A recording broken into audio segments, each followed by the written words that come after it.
My name is Diane Jackson, and I hate housework. I really do. And I guess it stems from the fact that my mother was a professional domestic worker, both in the home and outside the home. One thing I try very hard not to do in my home is to separate chores for my son and my daughter. My son has to wash dishes, break dishes. My daughter has to throw her dirty socks into the hamper. She has to throw his socks in the hamper, and he does vice versa.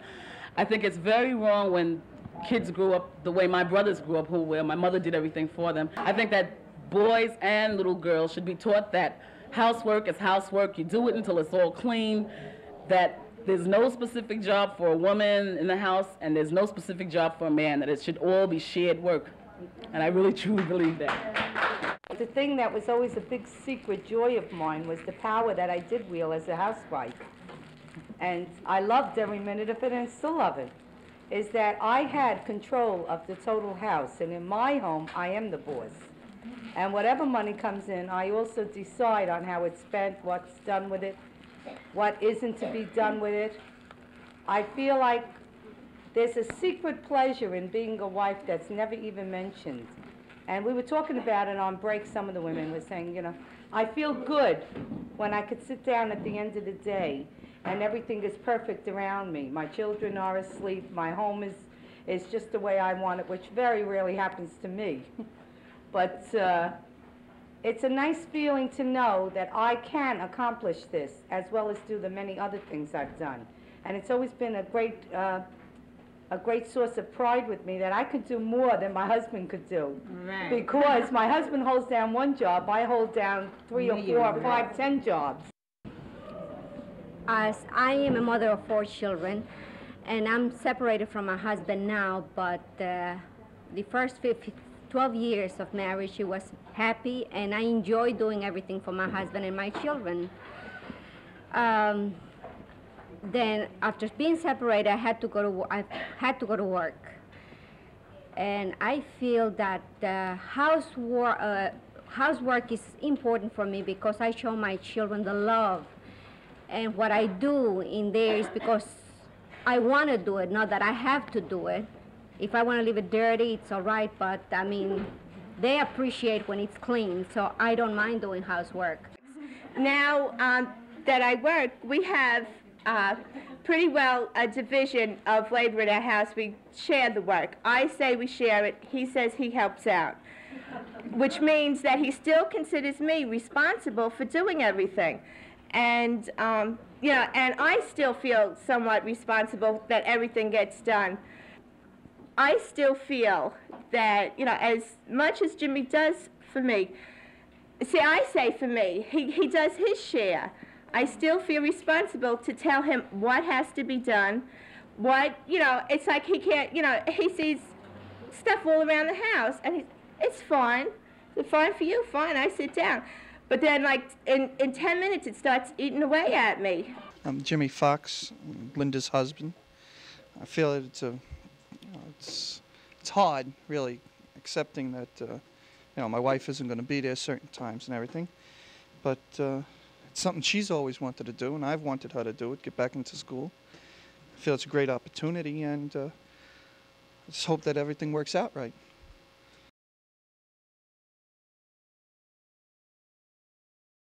I would say 95% of the women in our college programs would not have gone to college in a regular academic institution. They just would not have wanted, even if they had dreams of doing this maybe when they were 15 or 16 years old, they just were not going there.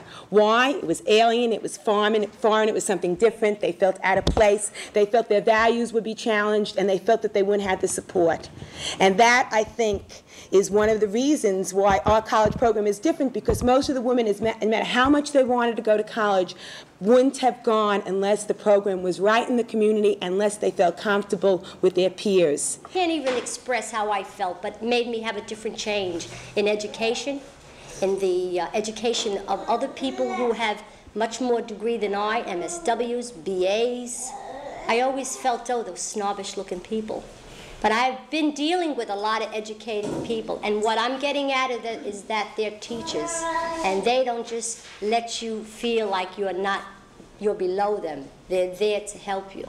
And I really got a lot of different, you know, a lot of people have different things they get out of college. I got the knowledge of certain things, communication, group dynamics, dealing with people, how people feel. In my type, see, what I relate to is with my job with housing. I have to deal with people. I have to deal with tenants associations. I have to deal with why these are important. I have to deal with higher up than that now that I'm in the going back and forth to the banks in various different ways, and I'm able to do that. I speak and I feel a little bit more comfortable on a one-to-one basis. In college, there was a lot of times, like I said, I couldn't do it.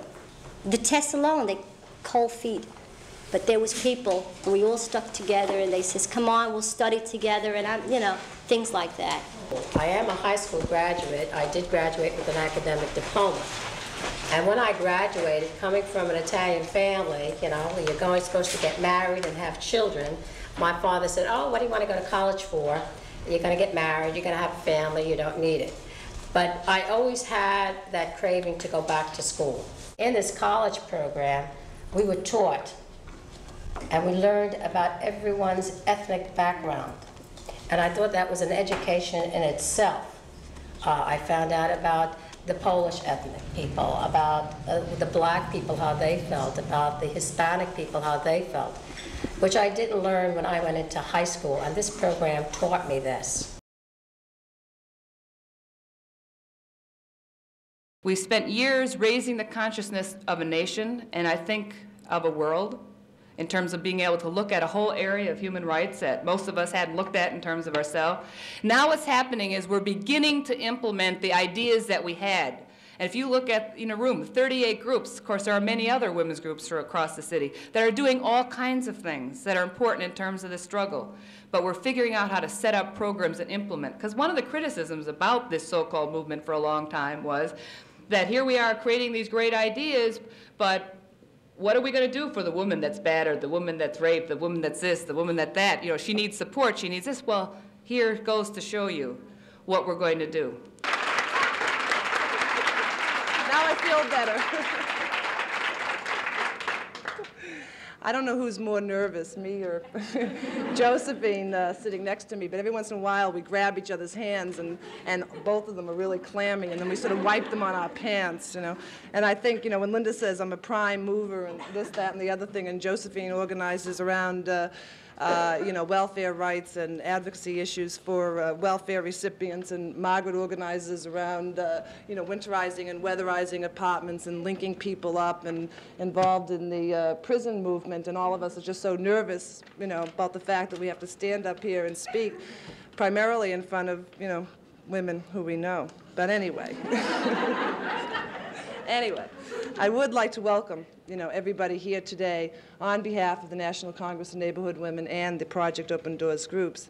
As Linda said, the Project Open Doors is a coalition of 38 women's and community organizations whose primary focus is on the needs of women, their families, and their neighborhoods. I think that at long last, New York City recognizes the fact that women's organizations are providing a valuable service to New York City residents. I think that with getting this $2.6 million contract, that effectively shows both us and other people that not only are the needs of women being recognized, but the fact that these needs can be serviced, these needs can be met by women's organizations, by feminist organizations, by organizations that are controlled and run by women.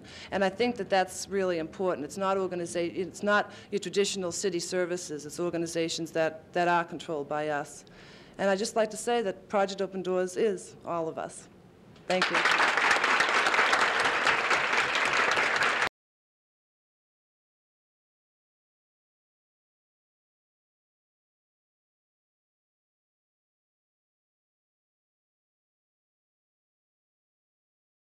When I thought about what I was going to speak about this afternoon, somebody told me to speak about this, what I feel about being a CETA participant, and I don't want to talk about CETA. I want to talk about the shelter and what it's given me. And I was a battered woman also 10 years ago. I'm not saying I was a battered woman because I still feel it. I'm very nervous, so please bear with me. I'm going to tell you about a particular incident. I went to a Spanish radio show one afternoon, and we spoke to the women in Spanish, and we had an answer question session over, you know, over the air with the women, you know, the Spanish women in the community. And that afternoon when I got to the shelter, I got a call from a Maria. And I talked to her for a while. She was very upset. I asked her what happened. She said, well, I've been living with a man for a couple of months, and he's beaten me. I have 2 black eyes. I have 2 children. He's locked me in the apartment. I can't get out and everything else. And so I said, well, you know, hold on. I'm going to get you to one of the counselors. And about a couple of weeks later, I walked in, and somebody, you know, said to me, are you Annette? And I said, yes. And she says, I'm Maria. And she says, you don't know how happy I felt when I heard you over that radio show. You know, she said she was at a girlfriend's house sitting down and crying, what am I going to do? I don't know where to go. I don't know what to do. I just, you know, she said she was ready to commit suicide. And that's what it's meant working at the shelter. You know, every time a woman comes to you and says, well, you don't know how desperate I was before I came here, and you don't know what it feels like to be out there by yourself. And I said, you know, and when I tell them, yeah, I was battered too, they were, what? You know, and that's what it's meant, that I no longer feel so helpless. I don't feel isolated. I don't feel that I have to hide my problems anymore. I can talk to people about them. I can share it and not be ashamed. Like Carol Bellamy said before, we can't stop working because what are the million other women going to do? You know, what are the ones out there without any work, and what are the ones out there that are battered or raped, or, you know, the many issues that we deal with here in this audience. What are all these people going to do if we stop working? This woman has led the development and operation of this center. And Tilly is a product of the college program we talked about. That if she had not gone to the college programs in the neighborhood, she would not probably have qualified to have the job of director, even though she knew how to do it and could run circles around everybody else. So Tilly, you want to say something? I just want to say thank you. There was a time when no one wanted to live in this neighborhood. Right. Today, everyone wants to live here. And it is because you built it. You built it with bare bones, bare backs, bare hands. And it is important that you understand that battle continues, because we should all be enjoying the fruits of your labor, right. Not just some, or for the few, or for the rich.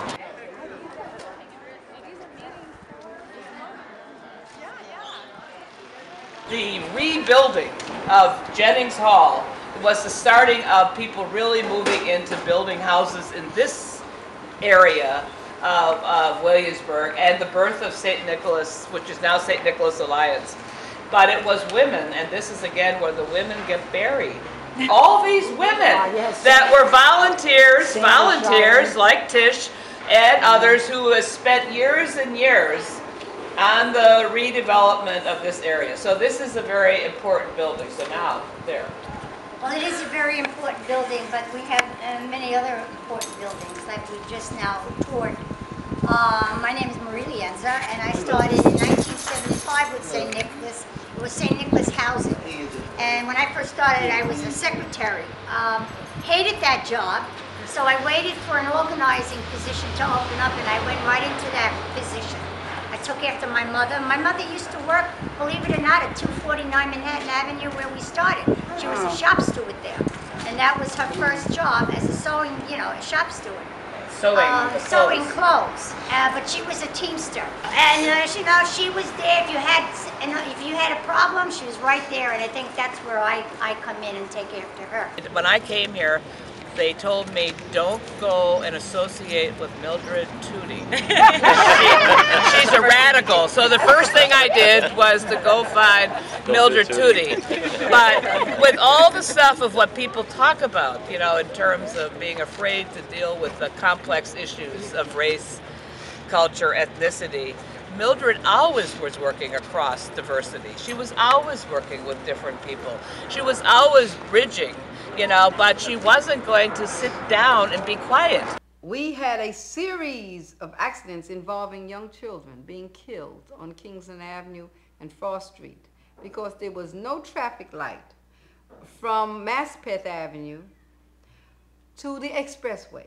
So the vehicles would just shoot down the street like it was a raceway, and any kid that got in the way got maimed or killed. And so about 9 years ago, we organized a picket line with the carriages. And this was a very wholesome thing because not only were the black and Puerto Rican mothers from Cooper Park houses out there, the Italians and Poles on the other side of the street came out too. And we got together and we blocked that traffic. We kept all vehicles from moving, and the police came out, yelled and screamed and talked about arresting us, but it was too many to arrest. And we got our traffic light. Yes, it is home. I just wanted to take a moment to celebrate each and every site represented by a hero in our lives, whether you knew that person existed or not. I want you to understand that I would not be standing here as a child of this community knowing that I would be standing on solid ground when I talk about foundation. And to think that I am living proof of that movement of neighborhood women. And as a woman, I want to just thank and extend my gratitude because it is the strength that I have been able to mirror, to know that we can pave the way for many more generations. That's right. That's it. Hallelujah.